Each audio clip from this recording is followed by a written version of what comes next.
શું તમે જાણો છો કે મોટા મોટા લાકડામાંથી કાગળ કેવી રીતે બને છે અને કાગળ બનાવવા માટે લાકડાને કઈ કઈ પ્રોસેસમાંથી પસાર કરવામાં આવે છે? આજના સમયમાં કાગળની માંગ એટલી વધારે છે કે દરરોજ કાગળ બનાવવા માટે 50 થી 60 ટ્રક જેટલા લાકડાનો ઉપયોગ કરવામાં આવે છે. તો ચાલો જાણીએ કે લાકડામાંથી કાગળ કેવી રીતે બને છે. આ પ્રક્રિયામાં સૌપ્રથમ એવા વૃક્ષને પસંદ કરવામાં આવે છે જેમાં લાકડાના રેસાનું પ્રમાણ વધુ હોય, જેમ કે સ્પ્રૂસ અને પાઇન જેવા લાકડાનો ઉપયોગ કરવામાં આવે છે. સૌથી પહેલા આ વૃક્ષોને મોટા મોટા મશીનો વડે કાપીને એક જગ્યાએ એકત્રિત કરવામાં આવે છે અને ત્યારબાદ આ બધા લાકડાઓને ટ્રકોમાં ભરવામાં આવે છે.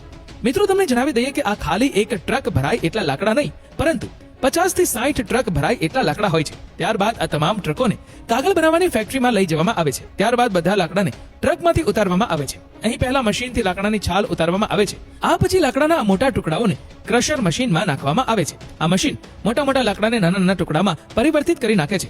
હવે આ લાકડાના ટુકડાને કન્વેયર બેલ્ટથી ડાયજેસ્ટરમાં નાખવામાં આવે છે, જ્યાં તેને એસિડિક દ્રાવણમાં ઉકાળવામાં આવે છે, જેના કારણે લાકડાના રેસા અને લિગ્નિન બંને અલગ થઈ જાય છે. મિત્રો, જો તમે લિગ્નિન વિશે જાણતા ન હો તો તમને જણાવી દઈએ કે લિગ્નિન એક એવો પદાર્થ છે જે લાકડાને સખત બનાવી રાખે છે. હવે આ બાકીના લાકડાના રેસાને પાણીથી સારી રીતે સાફ કરવામાં આવે છે, જેના કારણે બાકીનું એસિડિક દ્રાવણ બહાર નીકળી જાય છે અને રેસા વધુ નરમ અને સ્વચ્છ બની જાય છે.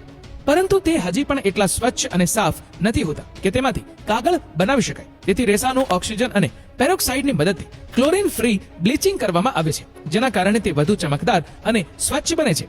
હવે જો આપણે બ્લીચ કરેલા લાકડાના રેસામાંથી સીધો કાગળ બનાવીશું તો તેની ક્વોલિટી ઘણી ઓછી હશે, એટલે કે કાગળ સાવ પાતળો પણ બની શકે છે. તેથી કાગળની ક્વોલિટી વધારવા માટે લાકડાના રેસામાં કેલ્શિયમ કાર્બોનેટ ઉમેરવામાં આવે છે અને સારી રીતે મિક્સ કરવામાં આવે છે. આ મિશ્રણને પલ્પ કહેવામાં આવે છે. હવે આ પલ્પમાં પાણી ઉમેરવામાં આવે છે, જેના કારણે તે વધુ પાતળું બની જાય છે. અને જો તમે રંગબેરંગી કાગળ બનાવવા માંગતા હોય તો તેમાં કલર પણ ઉમેરવામાં આવે છે. આ બધું મિશ્રણ પેપર મેકિંગ મશીનમાં નાખવામાં આવે છે. પેપર મશીન એ જ મુખ્ય મશીન છે જે પલ્પને પેપરમાં કન્વર્ટ કરે છે. પેપર મેકિંગ મશીનમાં એક ખાસ ચેમ્બર હોય છે જેને હેડબોક્સ કહેવામાં આવે છે. આ હેડબોક્સમાં પલ્પ નાખવામાં આવે છે. આ હેડબોક્સમાં સક્શન બ્લેડ લાગેલી હોય છે.